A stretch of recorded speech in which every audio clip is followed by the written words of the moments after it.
Halo bro, Assalamualaikum warahmatullahi wabarakatuh. Kembali lagi dengan saya Dafan Mulifa di Mulifa Channel.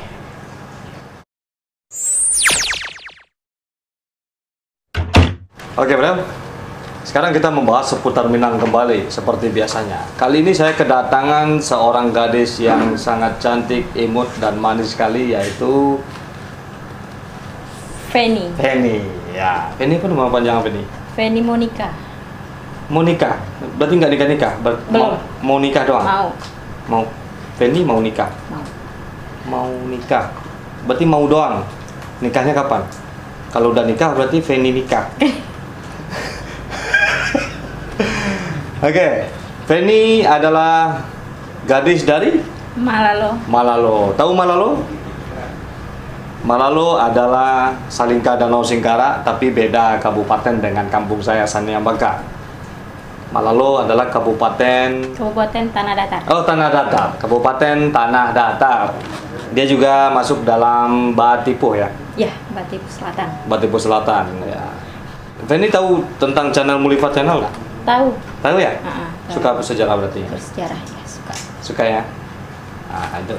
Jadi Mulifa Channel ini mengupas tentang sejarah-sejarah ketika kita sedang bertemu dengan Feni Monica.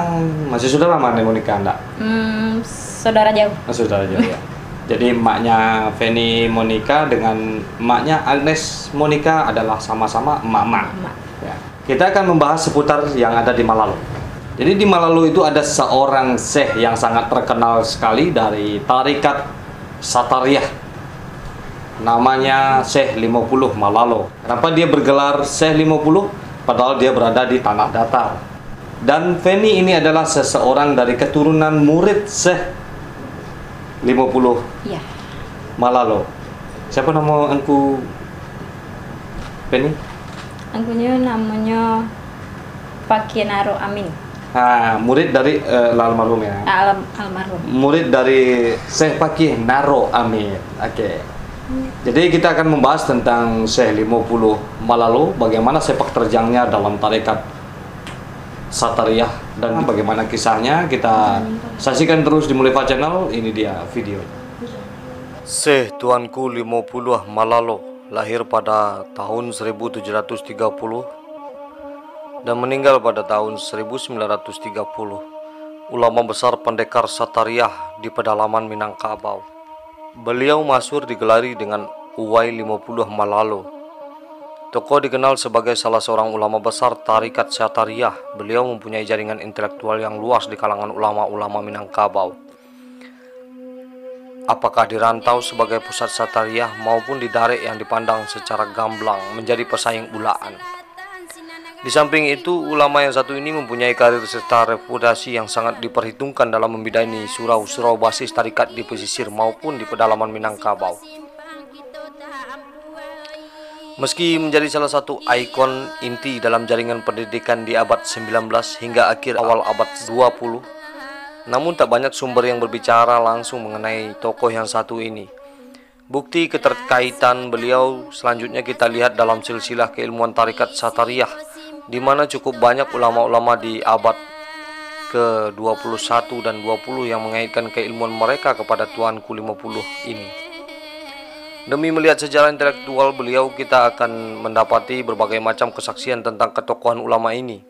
Dalam satu besluit Gubernur Jenderal Pemerintahan Belanda yang dipahat pada sebuah marmer terdapat inskripsi yang menginformasikan wafat beliau.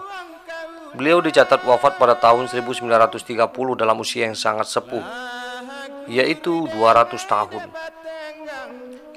Bisa dibayangkan berapa peristiwa besar sepanjang abad ke-19 telah dijalaninya di usianya yang sangat panjang itu, terutama dalam membina karir intelektual dalam ranah keulamaan Satariyah.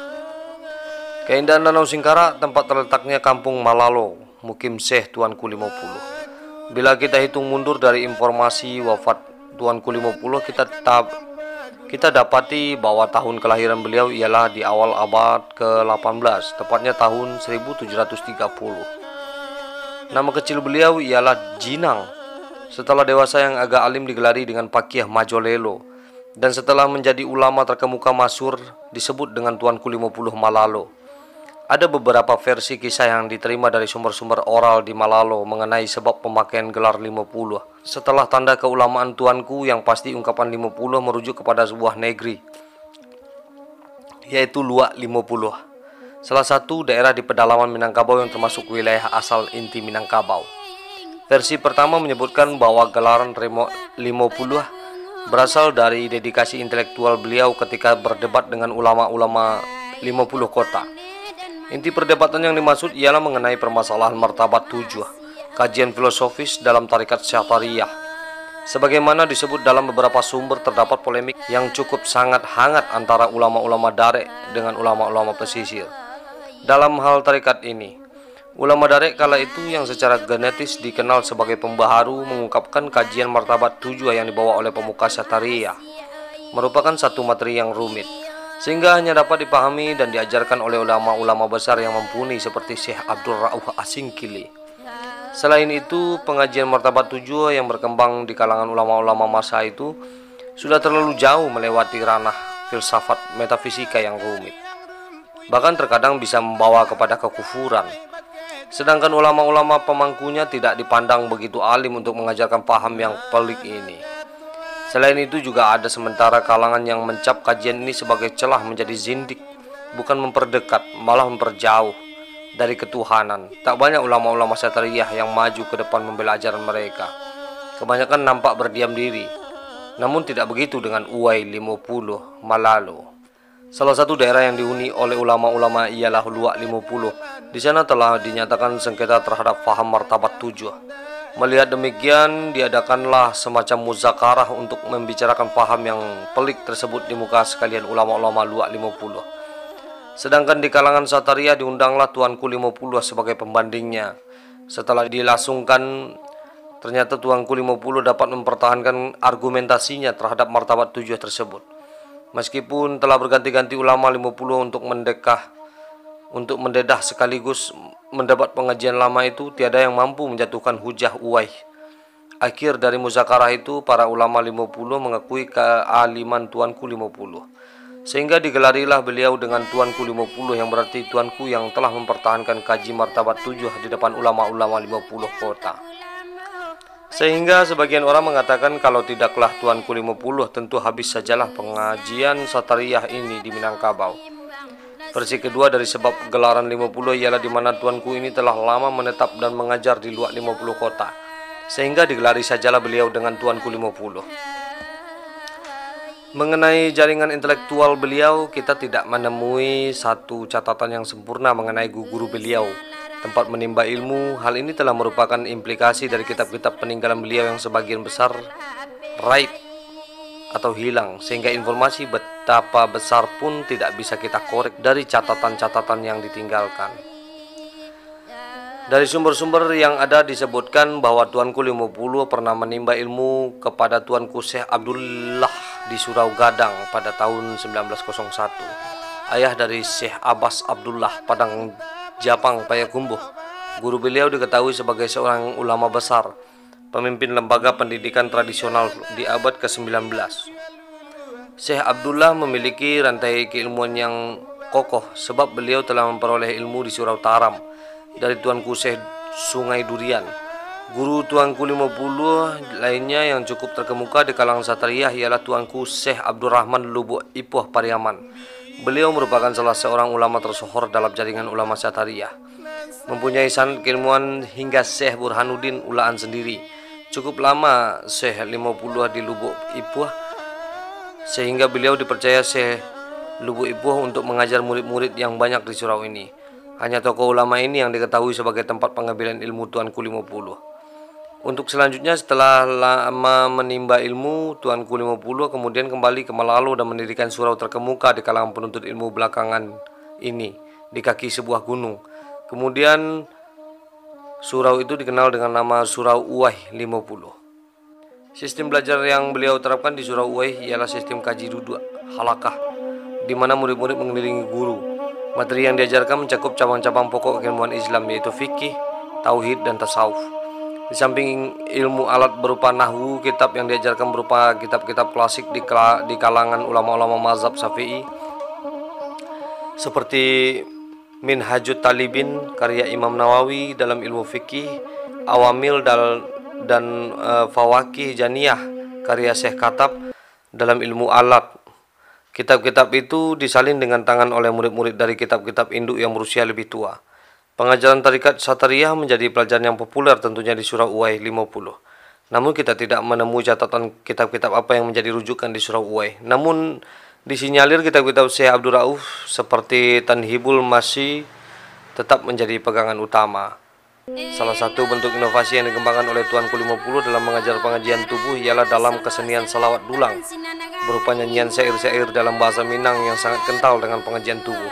Di antara materi salawat dulang atau salawat talam ini ialah Assalamualaikum tolan sahabat, oh jikalau gitu kama ngaji hakikat nyawa jo tubuh lah nyato sakabe urang mandanga samonyo inge urang ulama banyak nan kiramai. Syekh Tuanku Uwais 50 wafat pada tanggal 28 Agustus tahun 1930 dan beliau dimakamkan di ketinggian Bukit Malalo tidak jauh dari suraunya. Sebelum dimakamkan, ketika dimandikan nampak betapa beliau digantungi oleh masyarakat banyak, hingga air bekas mandi beliau itu diperebutkan orang untuk diambil berkahnya. Cukup banyak ulama-ulama yang menyandarkan silsilah keilmuannya kepada Uwais 50 Malalo.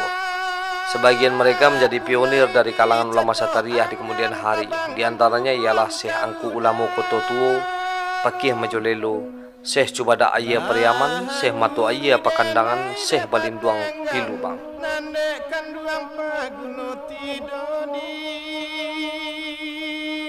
Oke, jadi itu dia kisah tentang Syekh 50 Malalo.